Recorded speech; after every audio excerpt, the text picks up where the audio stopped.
오늘 요한복음 16장 7절에서 15절의 말씀의 중심을 가지고 말씀을 선포하겠습니다. 우리는 요한복음 이 16장의 말씀을 잘 알고 있습니다. 알면서도 모르고 모르면서 또한 알지요.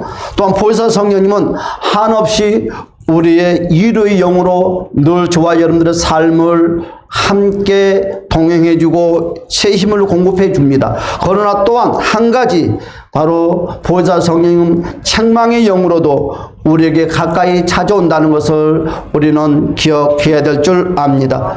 여러분, 보혜사 성령님이 우리에게 좋은 것만 주시지 또한 왜 우리의 속에서 책망을 할까? 많은 사람들은 고민을 하는 사람들이 많이 있을 것입니다.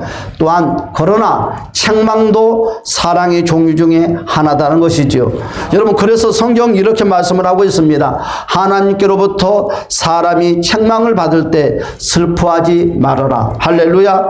여러분, 그래서 히브리서 12장 5절부터 말씀하시기를 하나님도 사람을 책망하시고 보혜사 성령님도 사람에게 항상 좋은 말만 하는 것이 아니라 때로는 책망을 하신다고 말씀을 하고 있습니다. 그래서 히브리서 12장 5절의 말씀을 다 같이 한 목소리로 스크린을 보면서 우리 합독하기로 하겠습니다. 시작. 또 아들들에게 권하는 것 같이 너희에게 권하신 말씀도 있었도다. 일러스되 내 아들아 주의 징계하심을 경히 여기지 말며 그에게 꾸준함을 받을 때에 낙심하지 말라. 아멘. 우리 주님께서 말씀하시기를 바로 하나님을 경히 여기래요.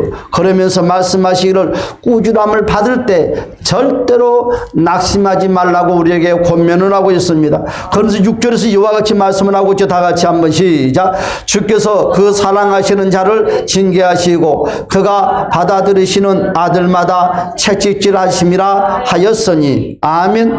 여러분, 뭐라고 그랬습니까? 주께서 그 사랑하는 자를 징계를 하신대요. 여러분, 또한 그 사랑하는 자에게 뭐 한다고요? 채찍질을 가하신다고 말씀을 하고 있어요. 좀 우리에게는 좀 섭섭하지 않나요?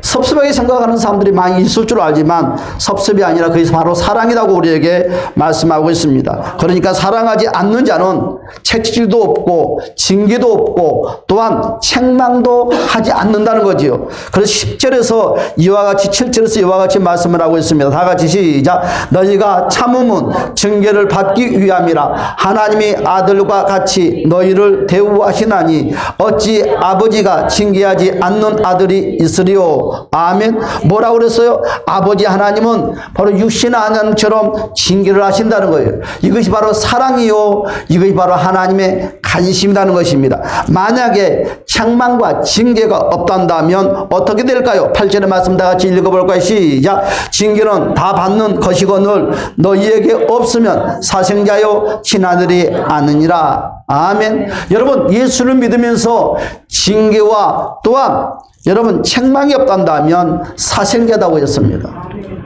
사생자가 뭡니까? 하나의 종교인으로 끝나고 만다는 거죠. 하나님과 전혀 관계가 없는 것이라고 했습니다. 9절 다 같이 한번 읽어봅시다. 시작. 또 우리 육신의 아버지가 우리를 징계하여도 공경하였거든 하물며 모든 영의 아버지께서 더욱 복종하며 살게 하려 하지 않겠느냐. 아멘. 뭐라고 그랬어요? 육신의 아버지, 육신의 부모도 자녀들을 징계를 한대요. 여러분, 자녀들이 육신의 부모 앞에서 여러분 예의 없이 여러분 마음대로 행동을 하면 어떤 부모가 그걸 바라보고 아유 잘해 이뻐 하는 부모가 어디가 있겠습니까? 남의 자식이면 그런가 보다 하고 넘어가겠지만 정말 배 아파 힘써 난 자식이다 한다면 그 부모는 꼭 채찍을 들 것이고 책망을 할 것이고 징계를 할 것입니다. 그때 아이들은 그 부모의 마음을 헤아리지 못하고 너무너무 섭섭하다고 생각할지 모르나 성인이 되면 깨닫게 되는 거죠. 그것이 바로 부모의 사랑이었다고. 그와 같이 전지전능하신 하나님도 우리를 육신의 아버지처럼 이와 같이 징계를 한다는 것입니다. 그러면서 우리는 이와 같은 전지전능하신 하나님의 말씀에 복종하기를 오늘 히브리서의 말씀을 통해서 우리에게 권면을 하고 있습니다. 사랑하는 여러분, 보혜사 성령님도 우리를 책망하신다. 왜? 우리가 유익하게 하기 위해서, 우리에게 좋은 것을 주기 위해서. 여러분, 만약에 책망이, 성령의 하나님의 책망이 없단다면 하나님의 사생자요 하나님이 버린 자다는 것입니다. 여러분, 그러므로 책망은 하나님의 종류 중에 하나다고 여러분들에게 말씀을 드렸습니다. 보혜사 성령님도 사람 속에 오시면 위로의 영으로 오시지만 또한 때로는 책망의 영으로도 오신다는 것입니다. 여러분, 오늘 본문의 말씀에 뭐라고 했습니까? 성령이 사람의 마음에 찾아오시면 죄에 대해서 책망을 하시고 의에 대하여, 심판에 대하여, 그리고 세상을 책망하신다고 말씀을 하고 있습니다. 여러분, 세상을 책망하시라는 그 의미는 과연 무엇일까요? 세상적 죄의 바로 개념, 바로 세상적 의에 대한 개념과 또한 세상적 심판에 대한 개념이 잘못되었다는 거죠. 여러분, 그 잘못된 곳에 누가? 하나님의 백성들이 물에 젖어갔다는 거죠. 하나님을 그리함으로 말미암아 세상의 개념과 세상의 죄의 개념과 세상의 의의 개념과 세상의 심판의 개념에 물이 들어감으로 말미암아 참 죄가 무엇인지 깨닫지 못하고 참 의가 무엇인지 깨닫지 못하고 참 심판이 깨닫지 못한다고. 여러분, 세상 것의 기준에 맞춰서, 세상의 학문의 기준에 맞춰서 죄를 판단하고 의를 판단하고 심판을 판단한다는 것입니다.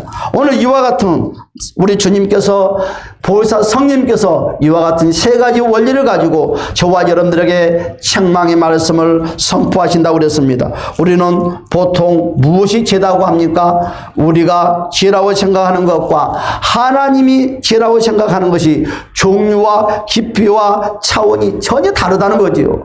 여러분, 같다면 얼마나 좋겠습니까? 다르다는 것입니다. 그럼 세상은 무엇을 죄라고 합니까? 우리가 잘 아는 것처럼 세상은요, 법을 어기는 것을 죄라고 말씀하고 있습니다. 우리나라에는 바로 율법이 있다고 합니다. 그런데 지금 이 시대에는 율법이 아니라 바로 칠법으로 또한 한 가지 법이 더 만들어진 것 같아요. 여러분, 헌법, 민법, 상법, 형법, 민사소송법, 이와 같은 것들이요. 여러분, 형사소송법, 이와 같은 우리나라는 바로 율법으로 모든 법을 주관하고 있습니다. 또한 우리나라는 윤리의 법이 있다는 거지요. 아주 기본적인 법이 있기 때문에 법 조항이 들어가지 아니한다는 거죠. 이 윤리의 법은, 이 법은요, 무슨 법이라고 합니까? 바로 상식법이라고 한다고 합니다. 여러분, 이 말의 의미가 무슨 말씀입니까? 여러분, 자식이 부모의 말을 안 들으면 어떻게 합니까? 이거 죄입니까? 죄가 아닙니까? 죄거든요. 여러분, 집에 돈이 100원짜리가 굴러다니는데 아이들이 그 돈 100원을 주워다가 사탕을 사 먹었어요. 이거 죄입니까? 죄가 아닙니까? 죄예요. 그런데 여러분, 우리 아이들이 집 방에서 굴러다니는 100원을 주워다가 사탕을 사 먹으면 이것이 바로 법에, 우리나라 법에, 율법에 해당되는 것입니까? 여러분, 자녀들이 부모 말을 듣지 않으면 죄인데 이것이 바로 우리나라 율법에 해당되는 것입니까? 자녀들이 부모에게 거짓말을 하면 이것이 바로 사기죄니 바로 거짓의 죄에 해당되는 것입니까? 이와 같은 죄들은요, 여러분, 오늘 바로 세상의 법에는 전혀 해당되지 아니한다는 것이죠.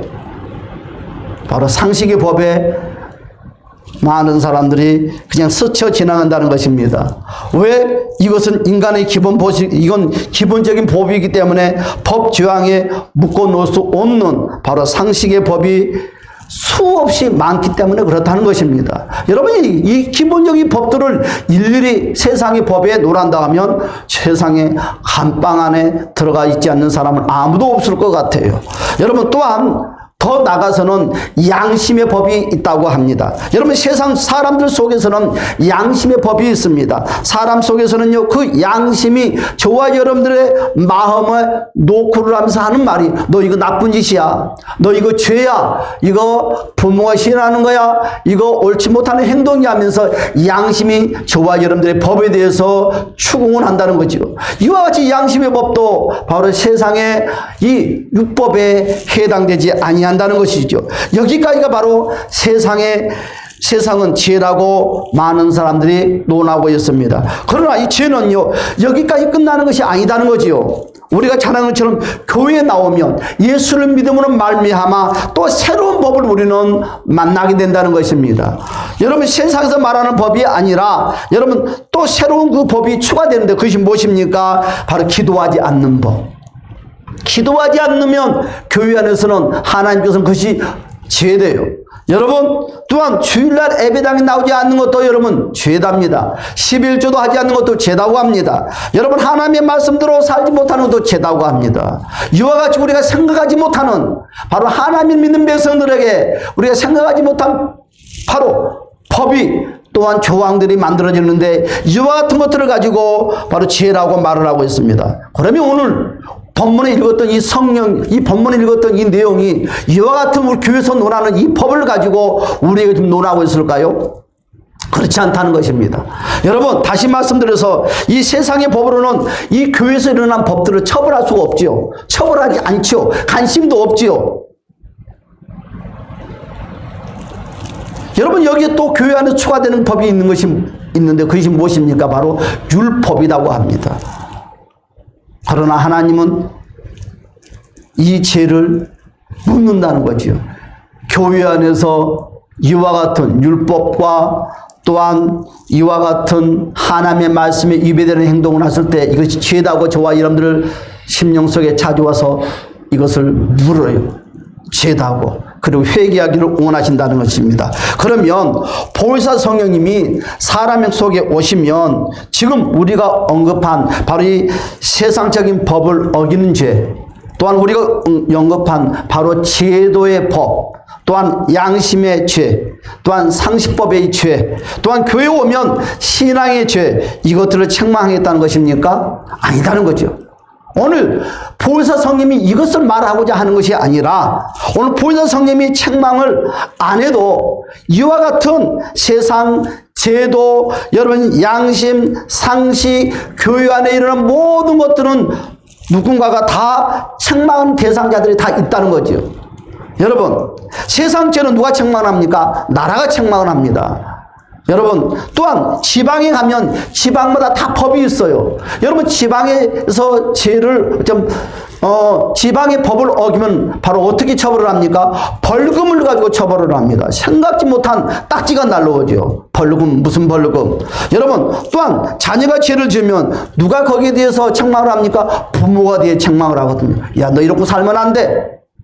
여러분, 또한 교회에서 일어난 또한 책망은 누가 합니까? 성도들과 성도들 관계 속에서 책망을 합니다. 당신 이런 식으로 예수 믿으면 안 되는 거야. 그리고 책망을 하는 거죠. 말씀이 책망을 하는 거지요. 바로 예배가 책망을 하는 거죠. 또한 주의 종이 책망을 하는 거죠. 바른 신앙생활을 하라고 권면을 하는 것이죠. 여러분, 양심에 접촉한 죄는 누가 책망을 합니까? 바로 양심이 책망을 하는 것입니다. 이와 같이 모두가 책망한 대상자가 있다는 것이죠. 그러면 보혜사 성령님이 책망하는 것은 죄가 과연 무엇일까요? 보혜사 성령님이 무엇을 책망할까요? 오늘 본문의 말씀 요한복음 16장 9절의 말씀을 보니까 다 같이 우리 요한복음 16장 9절의 말씀을 다 같이 본문의 말씀을 다 같이 한번 읽어봅시다. 요한복음 16장 9절의 말씀 다 같이 한 목소리로 한번 볼까요? 다 같이 봅시다. 시작. 죄에 대하라 하면 그들이 나를 믿지 아니함이라 그랬어요. 오늘 뭐라고 그랬어요? 죄에 대하여라 하면 그들이 나를 믿지 아니한다고요. 보혜사 성령님이 오늘 요한복음 16장 9절의 말씀을 가지고 먼저 저와 여러분들에게 책망을 하는 것입니다. 나를 믿지 아니함이 그 의미는 과연 무엇일까요? 인간은 태어나면서 다 죄인으로 태어난 것입니다. 여러분, 인간은요 태어나는 순간에 바로 죄덩어리로 태어나는 것이 바로 인간입니다. 여러분, 죄의 뿌리가 사람 속에 원죄를 통하여서 바로 자리를 잡고 있다는 것입니다. 여러분, 갓난아기 속에 원죄의 뿌리가 박히는 거지요. 부모의 뱃속에 태어난 그 순간부터 여러분 그 죄라는 덩어리가 그 갓난아기 속에 틀어 박힌다는 거지요. 여러분, 이 모든 인간은요 그 죄의 뿌리에 박혀서 태어난다는 것입니다. 그것을 가르쳐서 우리는 원죄라고 말씀을 하고 있습니다. 여러분, 그 원죄가 어떻게 합니까? 여러분, 원죄가 자라나면요 자범죄로 돌아서게 된다는 거예요. 그래서 자범죄라는 것은 어디서부터 출발을 하게 됩니까? 원죄에서 출발을 한다는 거예요. 원죄가 여러분 변형돼서 밖에 형상학적으로 나와서 바로 그 행세를, 그 행동을 하게 된다는 거죠. 그래서 원죄가 자범죄를 일으키게 된 바로 장본인의 역할을 한다는 것입니다. 여러분, 선악과를 따먹는 순간에 인간은요, 바로 그 죄가 사람 속에 들어왔다고 바로 요한복음 3장에서 우리에게, 창세기 3장에서 우리에게 말씀을 하고 있습니다. 죄가 사람 속에 들어오므로 인간은 어떻게 됩니까? 바로 죄에 오염되고 만다는 거죠. 여러분, 이 세상에는 모든 것들이 오염돼 가고 있다고 말을 해요.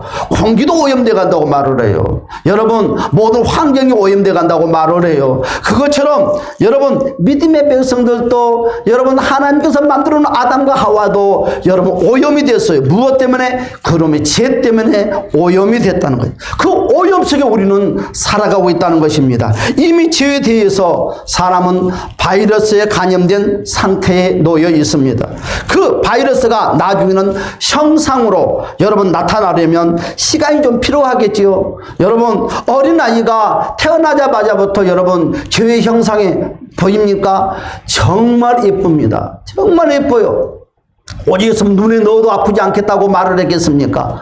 그런데 그 존재 속에는 죄의 덩어리가 존재하고 있다는 거죠. 그러나 여러분, 그 아이가 성장하면 어떻게 됩니까? 자범죄라는 그 모습에 그 원죄가 밖으로 표출돼서 바로 행동으로, 형상으로 우리에게 보인다는 거죠. 언제 어디서 누구에게 배웠냐고? 유치원에서 배웠어?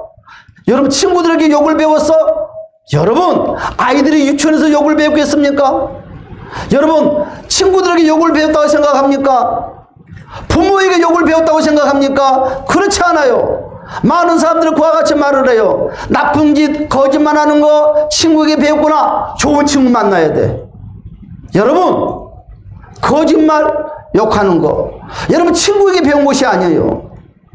여러분, 좋은 친구를 만나면 욕을 안 합니까? 좋은 친구를 만나면 거짓말을 안 합니까? 좋은 친구를 만나면 여러분 고집을 안 피웁니까? 여러분, 좋은 친구를 만나면 여러분 부모에게 대들지 않습니까? 암만 좋은 친구를 만나도 부모에게 대듭니다. 거짓말을 합니다. 여러분, 고집을 피웁니다. 내 주장을 표출합니다. 무엇 때문에? 내 속에 잠재있는 원죄라는 죄덩어리 때문에. 여러분, 믿음은 세상의 원리를 가지고 하는 것이 아니다는 것입니다. 우리는 기억해야 됩니다. 여러분, 그 바이러스가 나중에 형상으로 나타나려면 시간이 필요하다고 그랬었는데, 여러분, 그 바이러스가 어떻게 됩니까? 시간이 지나면 점점 형상으로 나타나는 거예요. 여러분, 우리는 에이즈를 너무너무 잘 압니다. 여러분, 에이즈라는 바이러스가 사람 속에 들어가면 바로 형상으로 나타나지 않습니다. 그런데요, 여러분, 이 에이즈라는 바이러스가 형상으로 나타나는 그 시간의 세월이 얼마나 걸리는 줄 압니까? 기본이 7년에서 10년이 걸린다고 합니다.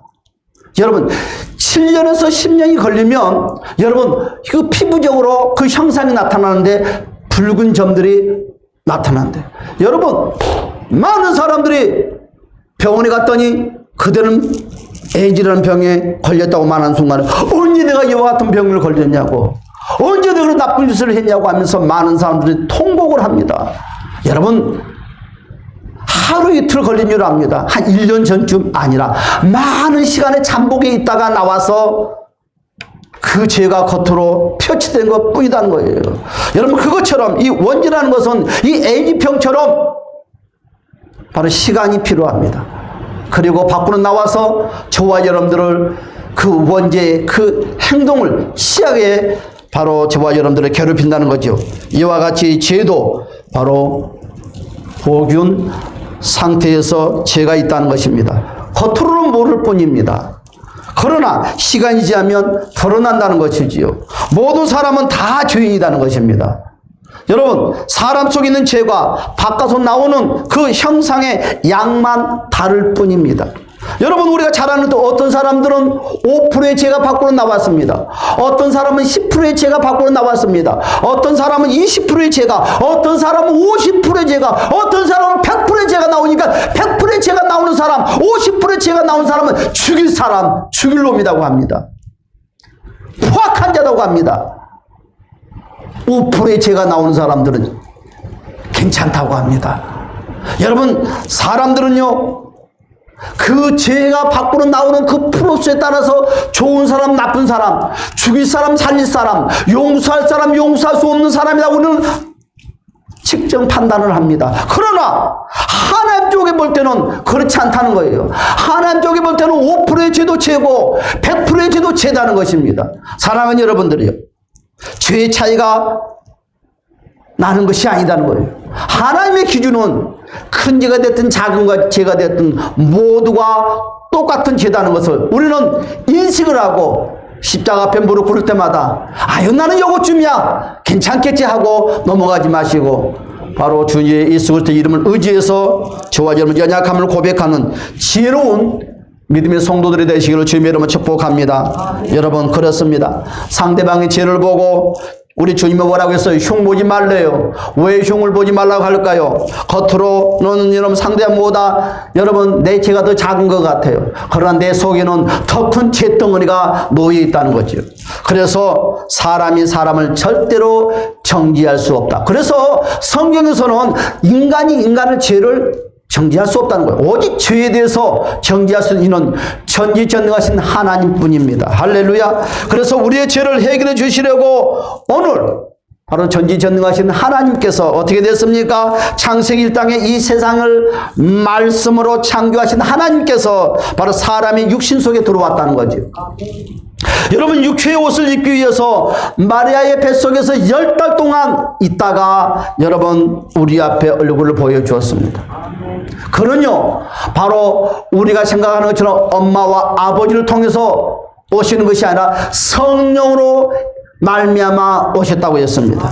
그리고 사람이 육체로 태어나서 33년의 세월 동안 바로 세상에 살았다고 했습니다. 그리고 그는 십자가에 못 박혀 죽었다고 그랬어요. 여러분 십자가에 못 박히면 여러분 우리 예수님께서는 십자가에 못 박혀서 6시간 만에 임종을 했습니다.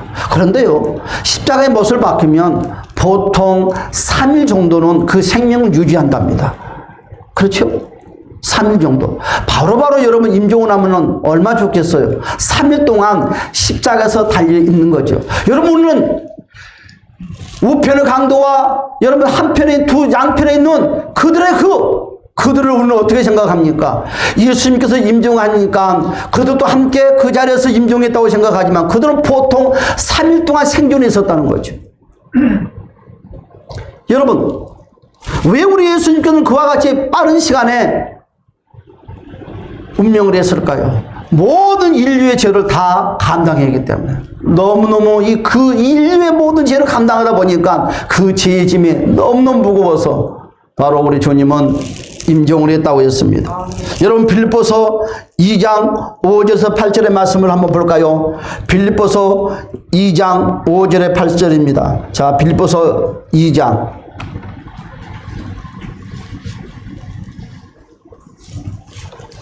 5절에서 8절의 말씀 우리 스크린도 보겠습니다. 다 같이 한번 읽어볼까요? 시작. 너희 안에 이 마음을 품으라. 곧 그리스도 예수의 마음이니 그는 근본 하나님의 본체이시나 하나님과 동등됨을 취할 것으로 여기지 아니하시고 오히려 자기를 비워 종의 형체를 가지사 사람들과 같이 되셨고 사람의 모양으로 나타나사 자기를 낮추시고 죽기까지 복종하셨으니 곧 십자가에 죽으심이라. 아멘. 할렐루야. 그렇습니다. 여러분 인류의 죄를 위하여 하나님이 세상에 사람으로 오셔서 여러분 우리의 죄를 해결해 주시기 위해서 인간의 고난의 극치를 당하시고 또한 십자가를 통하여서 우리의 죄를 친히 담당해 주셨다고 빌립보 말씀을 통해서 우리에게 소개를 하고 있습니다. 우리의 죄를 위하여 여러분 십자가에서 이렇게 나를 위하여 죄를 용서할 근거를 만들기 위하여 십자가에서 우리 대신 바로 예수님이 내 죄의 대가를 치러 주셨다는 거죠. 이렇게 하나님은 우리를 사랑하는 사랑의 표현을 십자가로 해 보였다는 것입니다. 십자가에서 처참하게 내 죄를 대신 해결해 주신 바로 이것을 오늘 보혜사 성령은 인정을 하라는 것이죠. 따라서 합시다. 우리 예수님은 나를 위해서 내 죄를 위해서 십자가에서 다 감당하셨다. 아멘. 오늘 이것을 인정하라는 것이죠. 오늘 보혜사 성령님이 제일 먼저 저와 여러분들 내면 속에 찾아오시면 권면하시기를, 예수께서, 하나님께서 너를 위해서 십자가에서 물과 피를 흘렸다는 것을 인정을 하는 것이요, 고백을 하라는 것이요. 하나님의 사랑은요, 나 같은 죄인을 위하여, 여러분, 하나님이 십자가에서 내 죄를 위해서 대신 형벌을 당하신 십자가의 사랑을 절대로 거부하지 말라고 오늘 본문을 통해서 우리에게 권면을 하고 있습니다. 사랑하는 여러분, 십자가의 사랑을 거부하는 죄가 모든 죄 중에 가장 크다는 거죠. 여러분, 사람이 죄를 짓는 것도 죄지만, 여러분, 하나님이 보실 때 제일 큰 죄가 무엇이냐? 예수가 나를 위해서 십자가에 못 박혀 죽었다는 하나님의 사랑을 받아들이지 않는 죄가 제일 크다는 거죠. 여러분, 교회를 다녀도 하나의 청교인처럼, 여러분, 예수가 나를 위해서 십자가에서 내 죄를 위해서 대신 십자가에서 피를 흘려줬다는 것을 인정하지 않고 예수를 믿고 교회를 다니는 사람들이 있다는 거예요. 어지간하면 성령님께서 저와 여러분들을 내 속에 찾아와서 노크를 하면서 이와 같이 말씀을 하겠습니까? 모두가 이 교회당에 나오는 사람, 모두가 예수를 믿는 사람들이 이와 같이 예수님이 내 죄를 위해서 십자가에서 누가 피를 흘려줬다고 인정을 한다면 어찌 성령님이 저와 여러분들에게 마음속에 이와 같이 호소를 하고 있을까요? 사랑하는 여러분, 모든 죄는요, 용서받을 수 있어도 예수 그리스도를 거부하는 죄는 절대로 용서함을 받을 수 없다는 것입니다. 여러분, 예수가 내 죄를 위해 십자가에 죽었다는 것, 이것을 알지 못하는 것은요, 보혜사 성령께서 우리에게 책망을 하고 계신다는 것입니다. 여러분, 그러므로 어떻게 됐습니까? 죄에 대함은 나를 믿지 아니하며, 여러분, 내가 한 일을 믿지 아니한다고 그랬어요. 무슨 일을 믿지 않는다는 것입니까? 예수 그리스도께서 저와 여러분을 위해서 십자가에서 물과 피를 흘렸던, 바로 죄를 다 감당했던 것을 인정하지 아니하는 것을 말하는 것이죠.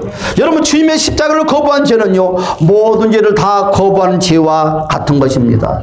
여러분, 어떤 죄를 범했을지라도 그것 때문에 예수가 십자가에 죽었다고 우리는 인정하는 입술의 고백이 되시기를 주님의 이름으로 간절히 축복합니다. 고백하면 어떤 일이 생깁니까? 모든 죄는 흰눈보다, 여러분, 양털보다 더 희게 바로 해준다고 약속을 하고 있습니다. 사랑하는 여러분, 우리는 기억을 해야 됩니다. 바로 우리 주님께서 저와 여러분의 죄를 위해서 십자가를 친히 지셨다는 것. 늘 우리는 삶 가운데 이것을 인정하는 것이 바로 믿음의 백성들이 해야 될 도리요 근본이라는 것입니다. 기본적인 근본이 무너진다 하면 그 어떤 것도 성립이 될 수 없다는 것입니다. 우리 다 같이 말씀을 기억하면서 주여 삼창을 다시 한번, 주여, 주님이 나를 위해서 십자가에서 물과 피를 흘려주심을 감사하나이다. 그 은혜를 내가 잊지 않고 하나님 영광에 살겠다고 그 보답을